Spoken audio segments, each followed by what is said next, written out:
विद्यार्थी मित्रांनो, आपण पाहतोय कंपनी कायदा म्हणजेच कंपनी लॉ या विषयातील आपला पुढील म्हणजेच 13वा टॉपिक भागांचे संक्रमण किंवा भागांची वारस नोंद, त्याला इंग्लिशमध्ये म्हणतात ट्रान्समिशन ऑफ शेअर्स. विद्यार्थी मित्रांनो, या टॉपिकवर आपण अगोदर प्राथमिक स्वरूपातील थेरटिकल माहिती जाणून घेऊया आणि त्यानंतर या टॉपिकवरचे मल्टिपल चॉईस क्वेश्चन्स पाहणार आहोत. विद्यार्थी मित्रांनो, मी डॉक्टर किशोर जगताप, माझ्या या यूट्यूब चॅनलमध्ये आपणा सर्वांचं स्वागत.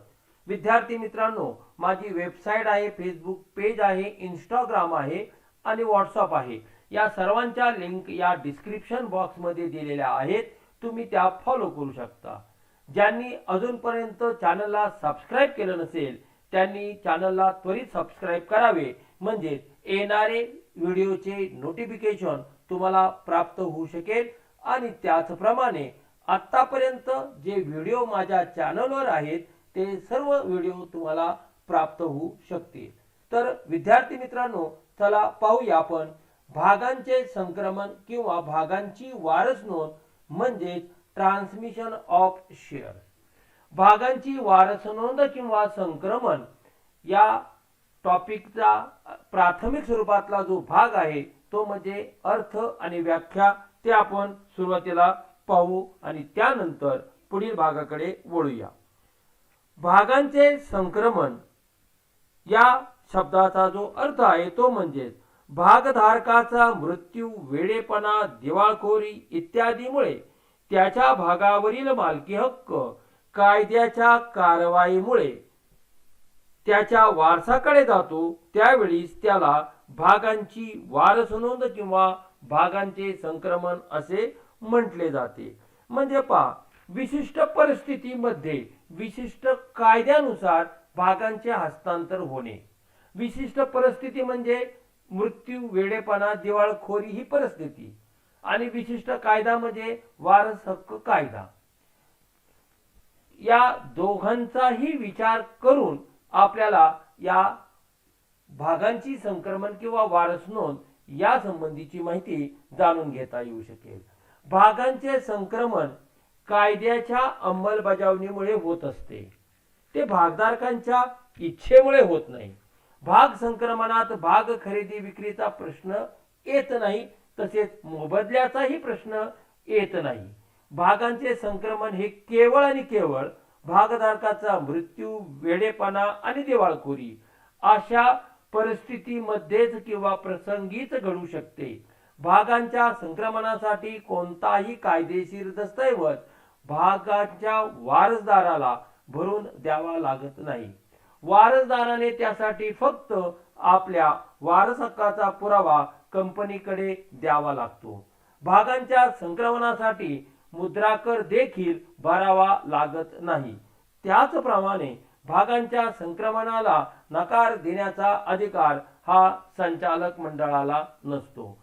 थोडक्यात भागांचं संक्रमण हे एक प्रकारे भाग हस्तांतरच आहे, मात्र ते विशिष्ट परिस्थितीमध्ये आणि विशिष्ट कायद्याने होत असतं. आता या दोन्हीत काय फरक आहे संक्रमणामध्ये आणि हस्तांतरामध्ये? भाग हस्तांतरामध्ये हस्तांतर हे भागधारकाच्या इच्छेने होते, भागांच्या खरेदी विक्री व्यवहारातून होते. संक्रमण हे भागधारकांच्या इच्छेमुळे नाही तर कायद्याच्या अंमलबजावणीमुळे होते, आणि ते भागांच्या खरेदी विक्रीमुळे होत नाही तर वारस हक्कामुळे होते. भागांच्या हस्तांतर मध्ये भागांच्या हस्तांतरात हस्तांतरकर्त्याला योग्य तो मोबदला मिळतो. संक्रमणामध्ये अशा प्रकारे मोबदल्याचा प्रश्न निर्माण येत नाही. भागांचे हस्तांतर भागधारकांच्या इच्छेने होत असल्यामुळे ते केव्हाही होऊ शकते. भागांचे संक्रमण मात्र केवळ भागधारकाचा मृत्यू, वेडेपणा आणि दिवाळखोरी या प्रसंगीच होऊ शकते. भागांच्या हस्तांतरासाठी भाग हस्तांतर अर्ज भरून द्यावा लागतो. भाग संक्रमणासाठी अशा कोणत्याही प्रकारचा अर्ज भरून द्यावा लागत नाही, तर फक्त वारसदाराने आपल्या वारस हक्काचा पुरावा द्यावा लागतो. भागांच्या हस्तांतरणासाठी मुद्रांक शुल्क आकारलं जातं. भाग संक्रमणासाठी मुद्रांक शुल्क आकारलं जात नाही. काही विशिष्ट परिस्थितीत संचालक मंडळ भाग हस्तांतरास नकार देऊ शकतात. मात्र संचालक मंडळास भागांच्या संक्रमणास नकार देण्याचा अधिकार नसतो. भागांच्या हस्तांतरात भाग विक्रेत्यावर हस्तांतर प्रक्रिया पूर्ण झाल्यावर कोणतीच जबाबदारी राहत नाही. भागांच्या संक्रमणात मात्र भागावरील मूळ कायदेशीर जबाबदारी तशीच राहते. भागावर ग्रहणाधिकार असल्यास तो संक्रमणानंतरही कायम राहत असतो. हा मूलतः भागांचे हस्तांतर आणि भागांचे संक्रमण यातला फरक. आता पाहूया आपण भाग संक्रमणाबाबतच्या कायदेशीर तरतुदी. भारतीय कंपनी कायदा 2013 च्या टेबल ए मधील नियम क्रमांक 25 ते 28 मध्ये या तरतुदी दिलेल्या आहेत. पहिली तरतूद, कंपनीचा सभासद भागांचा एकटाच मालक असेल तर त्याचा कायदेशीर वारस आणि तो संयुक्त मालक असेल तर त्याचे उत्तराधिकारी त्या भागांचे मालक समजले जातात. एकटाच असेल तर कायदेशीर वारस आणि दोघात मिळून जर त्या ठिकाणी भाग असेल तर त्याचे उत्तराधिकारी. आता उत्तराधिकारी म्हणजे सर्वायवर आणि वारस म्हणजे नॉमिनी. हा वारस आणि उत्तराधिकारी मधला फरक जाणून घ्या. दुसरी तरतूद आहे, कंपनीच्या सभासदाचा मृत्यू झाल्यास किंवा सभासद दिवाळखोर झाल्यास जी व्यक्ती त्याचा अधिकृत वारस म्हणून संचालक मंडळाकडे योग्य तो पुरावा सादर करील त्या व्यक्तीला संबंधित भाग आपल्या नावाने नोंद करून घेता येऊ शकतील व सभासदत्व घेता येऊ शकेल. तसेच मूळ भागधारकाप्रमाणे सभासदत्व न स्वीकारता हे भाग इतरांना हस्तांतरित करता येऊ शकतील. तरतूद क्रमांक 3, कायदेशीर वारसदाराला कंपनीचे सभासदत्व स्वीकारावयाचे झाल्यास त्याने कंपनीकडे भाग स्वीकारण्याबाबतचा लेखी अर्ज करणं आवश्यक आहे. तरतूद क्रमांक 4, कायदेशीर वारसदाराला कंपनीचे सभासदत्व स्वीकारावयाचे नसल्यास म्हणजेच त्याला भाग हस्तांतरित करावयाचे असल्यास त्याने भाग हस्तांतर अर्ज भरून त्यावर सही करून कंपनीकडे सादर करणे आवश्यक आहे. तरतूद क्रमांक 5, भागांच्या संक्रमणामुळे ज्याला भागावरील मालकी हक्क मिळालेला आहे त्याला त्या भागावर मिळणाऱ्या लाभांशाबाबत व इतर लाभाबाबत मूळ भागधारका इतकेच अधिकार प्राप्त होतात. तरतूद क्रमांक 6, कायदेशीर वारसदाराला सभासदत्व स्वीकारणे अथवा भागांचे हस्तांतर करणे या दोन विकल्पापैकी एकाची निवड करण्याबाबतची सूचना देण्याचा अधिकार संचालक मंडळाला असतो. तरतूद क्रमांक 7, संचालक मंडळाने कायदेशीर वारसदाराला अशी सूचना दिल्यानंतर वारसदाराने 90 दिवसांच्या आत आपला विकल्प म्हणजे भाग सभासदत्व स्वीकारायचं का भागांचे हस्तांतर करायचं हा विकल्प कंपनीला कळविला पाहिजे.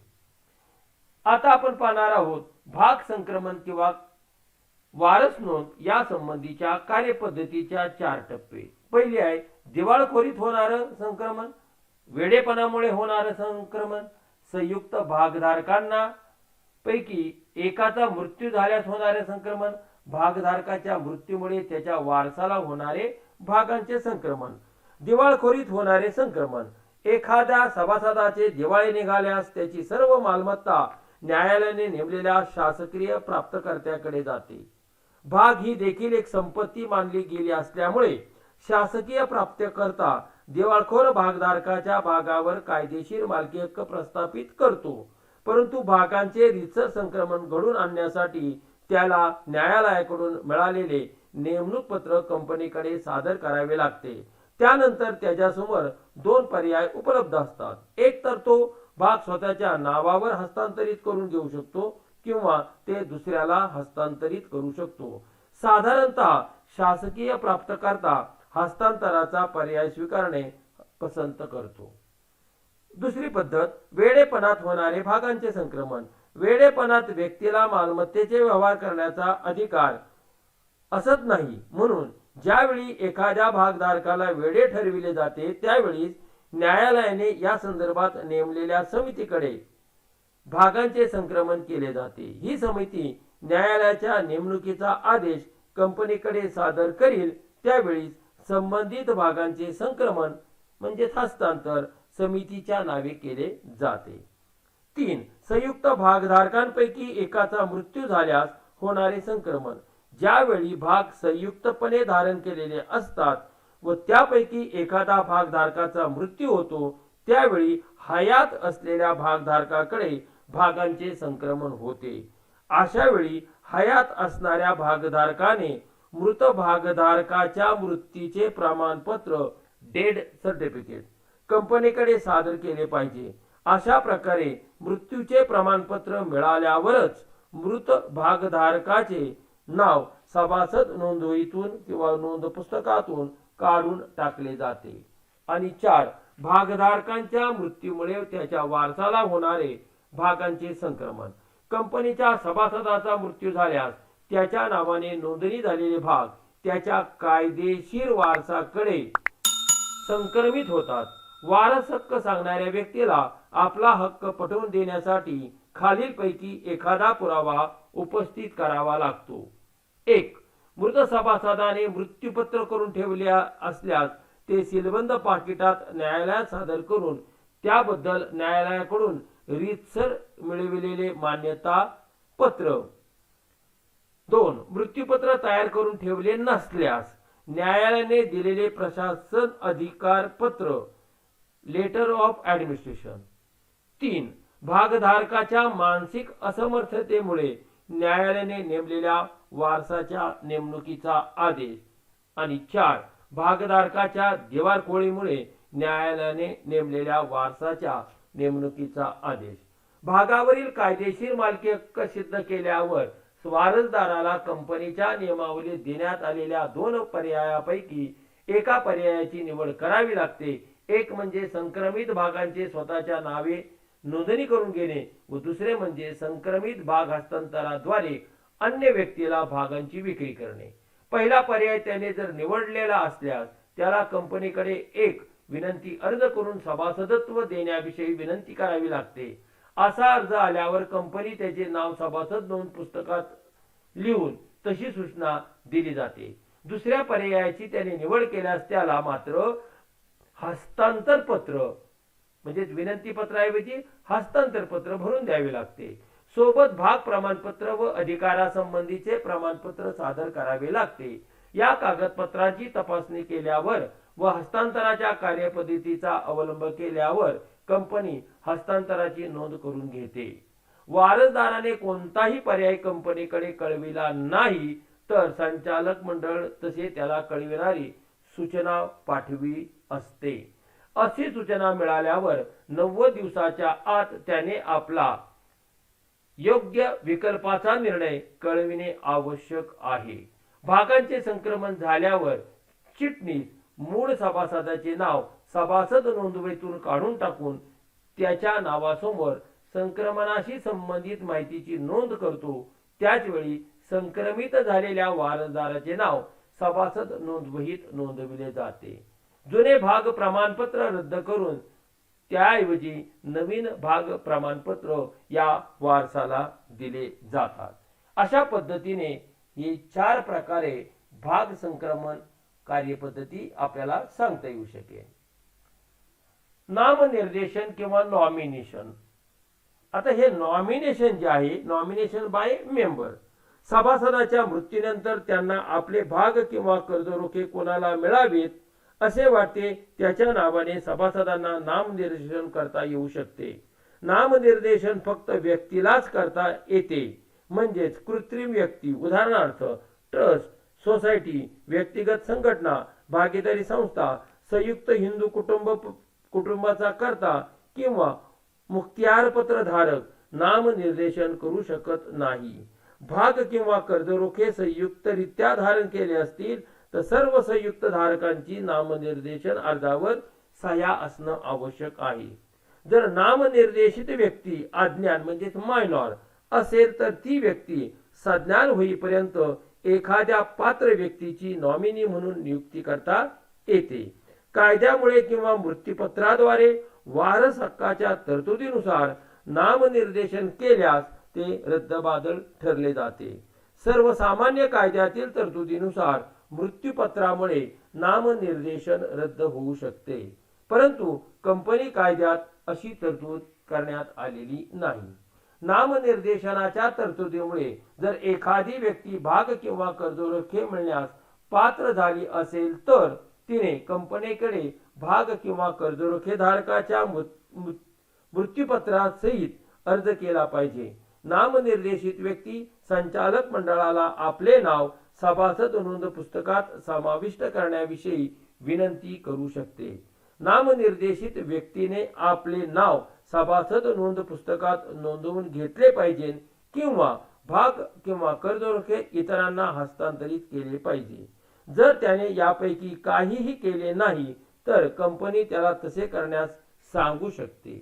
नामनिर्देशित व्यक्तीने जर 90 दिवसात काहीही निर्णय घेतला नाही म्हणजे सभासदत्व स्वीकारण्याचा किंवा न स्वीकारण्याचा तर कंपनी अशा भागावर लाभांश किंवा कर्जरोख्यावर व्याज देणे बंद करू शकते. नामनिर्देशनासाठी पुरस्कृत अर्ज 2B भरणे आवश्यक आहे.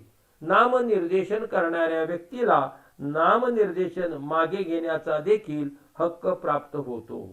व्यक्तीने नवीन नामनिर्देशन केल्यास जुने नामनिर्देशन आपोआप रद्द होऊ शकते. अशा प्रकारे या नामनिर्देशन आणि त्याबाबतच्या कायदेशीर तरतुदी आपल्याला सांगता येऊ शकेल. विद्यार्थी मित्र हो, आता आपण सर्व थेरॉटिकल भाग या संदर्भातला पाहिला. आता आपण पाहणार आहोत भाग संक्रमणाबाबत मल्टिपल चॉईस क्वेश्चन. क्वेश्चन 1, भागांचे संक्रमण हे केव्हा होऊ शकते? भागधारकाच्या मृत्यूपणामुळे, भागधारकाच्या वेडेपणामुळे, भागधारकाच्या दिवाळखोरीमुळे हो, या तिन्हीमुळे होऊ शकते. म्हणून उत्तर आहे डी वरील सर्व. प्रश्न क्रमांक 2, भागांचे संक्रमण कसे होते, कशामुळे होते? तर कायद्याच्या अंमलबजावणीमुळे भागांचे संक्रमण होत असते. ते सक्तीने किंवा स्वेच्छेने होत नाही. म्हणून उत्तर आहे ए. प्रश्न क्रमांक 3, भागांच्या संक्रमणात मोबदला दिला जातो, दिला जात नाही. भागांच्या संक्रमणात ते जरी भाग हस्तांतर असलं तरी ते वारसाकडे होतं, त्यामुळे मोबदला दिला जात नाही. बी. प्रश्न क्रमांक 4, भागांच्या संक्रमणासाठी वारस हक्क पुरावा सोडून इतर कोणतेही कायदेशीर दस्तऐवज कंपनीकडे देण्याची आवश्यकता नाही, म्हणजे दिले जात नाही. बी. प्रश्न क्रमांक 5, भागांच्या संक्रमणासाठी वारसदाराला मुद्रांक कर भरावा लागत नाही. भाग हस्तांतरासाठी मात्र मुद्रांक कर भरावा लागतो. म्हणून उत्तर आहे बी, लागत नाही. प्रश्न क्रमांक 6, भागांच्या संक्रमणास नकार देण्याचा अधिकार संचालक मंडळाला आहे का? नाही. संचालक मंडळाला भागांचे हस्तांतर रोखण्याचा अधिकार आहे, मात्र संक्रमण रोखण्याचा अधिकार नसतो. बी. प्रश्न क्रमांक 7, कायदेशीर वारस मूळ भागधारकाचे भाग स्वीकारून कंपनीचे सभासदत्व स्वीकारू शकतो की भागांचे हस्तांतर करू शकतो? त्याला दोन्हीही विकल्प आहेत. त्याला जर वाटलं तर तो सभासदत्व स्वीकारू शकतो, त्याला वाटलं तर ते भाग तो विकू शकतो. त्यामुळे उत्तर आहे सी वरील दोन्ही. प्रश्न क्रमांक 8, संचालक मंडळ कायदेशीर वारसाला खालीलपैकी कोणत्या विकल्पाची निवड करण्याची सूचना देत असते? सभासदत्व स्वीकारण्याबाबत, भागांचे हस्तांतर करण्याबाबत? हो, या दोन्ही विकल्पाबाबत त्याला सूचना देत असेल की सभासदत्व स्वीकारायचं असेल तर स्वीकारू शकता, भागांचे हस्तांतर करायचं असेल तर ते करू शकता. सभासदत्व स्वीकारायचं असेल तर विनंती अर्ज करा, हस्तांतर करायचे असेल तर भाग हस्तांतर अर्ज भरा. असे दोन विकल्प त्या ठिकाणी दिले जातात, म्हणून उत्तर आहे सी वरील दोन्ही. प्रश्न क्रमांक 9. कायदेशीर वारसदाराने संचालक मंडळाची विकल्पाची सूचना मिळाल्यावर किती दिवसाच्या आत आपला विकल्प कंपनीला कळवला पाहिजे? हे 2 विकल्प आहे ना, त्यापैकी कोणताही एक विकल्प निवडण्यासाठी कालावधी जो दिलेला आहे तो 90 दिवसांचा आहे. ए. प्रश्न क्रमांक 10. नामनिर्देशन नॉमिनी म्हणून खालीलपैकी कोणाची नेमणूक भागधारक करू शकतात? व्यक्तीची, व्यक्तिगत संघटना, भागीदारी संस्था का कंपनीची? तर फक्त व्यक्तीचीच नेमणूक नॉमिनेशन म्हणून केली जाऊ शकते. ए. विद्यार्थी मित्रांनो, हा 13वा भाग कंपनी कायद्यातला कसा वाटला या संबंधीची आपले मत जरूर त्या ठिकाणी कमेंट्स बॉक्समध्ये लिहा. व्हिडिओ जर आवडला असेल तर लाईक करा, आपल्या सर्व विद्यार्थी मित्रांना तो शेअर करा आणि ज्यांनी अजूनपर्यंत चॅनलला सबस्क्राईब केलं नसेल तर त्यांनी त्वरित चॅनलला सबस्क्राईब करा. विद्यार्थी मित्रांनो, यापुढील भाग आपण भाग क्रमांक 14 पुढील व्हिडिओमध्ये पाहणार आहोत. पुन्हा एकदा मी तुम्हाला आठवण करून देतो, माझी वेबसाईट आहे, इंस्टाग्राम आहे, फेसबुक पेज आहे, व्हॉट्सअप आहे, या सर्वांच्या लिंक डिस्क्रिप्शन बॉक्समध्ये दिलेल्या आहेत. त्याचप्रमाणे माझा ईमेल ID या ठिकाणी दिलेला आहे. आपण कोणत्याही माध्यमातून माझ्याशी संपर्क साधू शकता आणि ज्यांनी अजूनपर्यंत चॅनलला सबस्क्राईब केलं नसेल त्यांनी त्वरित चॅनलला सबस्क्राईब करा, म्हणजे येणारे अपडेट्स तुम्हाला त्वरित माहिती होऊ शकतील, त्याचं नोटिफिकेशन तुमच्या मोबाईलवर येऊ शकेल. तर विद्यार्थी मित्रांनो, पुढील भाग आपण पुढील व्हिडिओमध्ये पाहणार आहोत. धन्यवाद.